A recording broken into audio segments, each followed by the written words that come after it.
Lockdown से पहले गीता के घर का नजारा कुछ ऐसा था कि रोहन ऑफिस जाता था और शिविन स्कूल। जिनके घर से जाने के बाद गीता काम खत्म करके बाकी समय आराम करती थी। लेकिन लॉकडाउन के बाद ऑफिस और स्कूल घर में ही खुल गए और इससे गीता का हाल वो तो आपको देखने में ही मजा आएगा।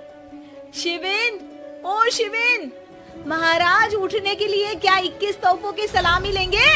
अरे बिस्तर से बाहर निकल, ऑनलाइन क्लास स्टार्ट होने वाली है। अरे तुम भी हद करती हो, स्पीकर की तरह चिल्लाने की क्या जरूरत है? दिख नहीं रहा मेरी कॉन्फ्रेंस चल रही है। अब कैमरा और स्पीकर ऑन कर रहा हूँ, मुझे कोई शोर नहीं चाहिए। इस पर जैसे ही रोहन लैपटॉप का कैमरा और स्पीकर ऑन करता है तभी कुकर की सीटी बजती है। करा लो अब इसे चुप। लॉकडाउन नहीं हुआ, मेरी मौत का फरमान जारी हो गया। दोनों बाप बेटे ने नाक में दम किया हुआ है। ऐसा बोलकर गीता वहाँ से शिविन के कमरे में पहुँच जाती है, जहाँ शिविन अभी भी सो रहा होता है। ओ आलसी, अब अगर 5 मिनट में नहीं उठाना तो आज तेरा गेम और यूट्यूब कैंसिल। माँ की बात सुनकर शिविन बिना 1 मिनट गवाए उठ खड़ा होता है। उठ गया, अभी नहाकर भी आता हूँ। ये नाटक कहीं और, मुंह पर गीला कपड़ा मार और पढ़ने बैठ। शिविन की ऑनलाइन क्लास स्टार्ट हो जाती है, जिस पर गीता उसे वहाँ बिठाकर रसोई में चली जाती है। थोड़ी देर में उसे कमरे से कुछ आवाज सुनाई देती है, जिसे सुनकर वो कमरे में वापस आती है। हाय राम, तुझे क्लास अटेंड करने के लिए बोला था, कैमरा ऑफ करके बिस्तर पर नाचने के लिए नहीं बोला था।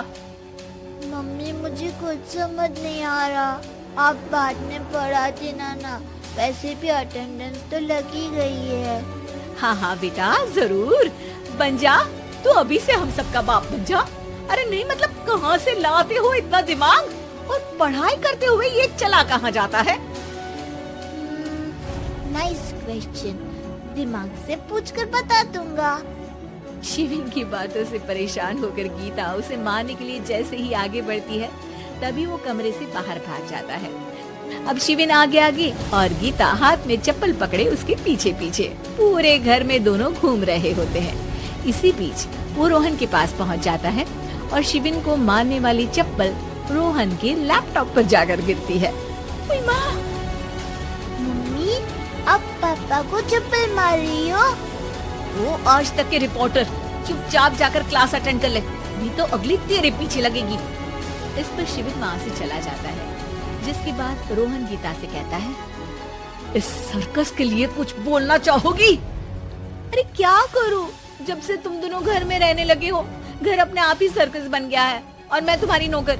कभी बेटी को संभालो तो कभी बाप के नखरे उठाओ। इन्हीं सब उथल पुथल में दिन बीतते रहते हैं, जिसमें हर रोज घर के अंदर कुछ नया सियप्पा खड़ा मिलता है, जो ज्यादातर शिविन और रोहन की ऑनलाइन स्कूल और ऑफिस से रिलेटेड ही होता है।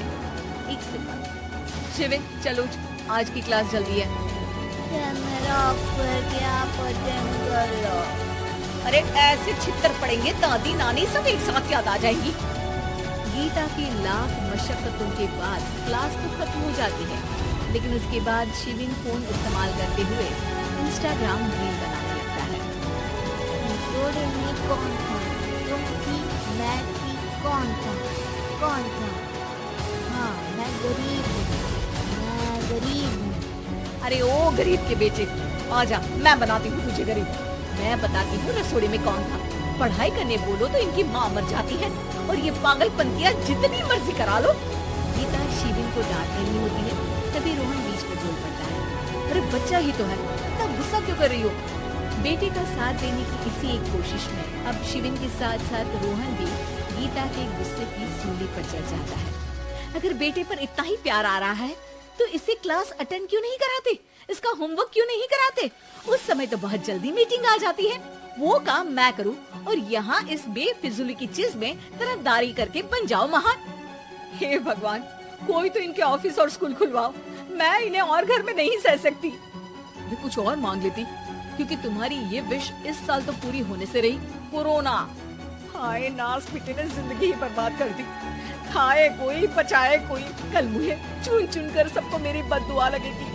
उन्होंने दुनिया का और इन बाप बेटे दोनों ने मेरा जीना मुश्किल कर दिया। गीता वहाँ से चली जाती है, जिसके बाद रोहन शिविन से कहता है, अरे तुम्हारी मम्मी इतनी भड़की हुई क्यों है? आपकी वजह से पूरा समय घर में रहते हो और उस पर कोई काम कराने की जगह बस ऑर्डर देते रहते हो। अच्छा बेटे, सारा इल्जाम मुझ पर? पूरा दिन तो वो तुम पर ही चिल्लाती है। हाँ, मतलब दोनों का 50-50 है, कुछ करना पड़ेगा।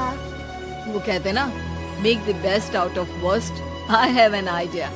वैसे तुम्हारी माँ सही कहती है, बहुत जुबान चलाने लगे हो, कम बोला करो। अगली सुबह रोहन और शिविन अपनी गलती को सुधारने के लिए गीता के उठने से पहले घर का आधा काम खत्म कर देते हैं, जिसे देखकर गीता खुश हो जाती है और फिर बाकी बचा काम वो तीनों मिलकर पूरा कर लेते हैं। जिसके बाद अब वो सब मिल बांट कर हर काम में एक दूसरे की मदद करते हुए लॉकडाउन का मजा लेने लगते हैं।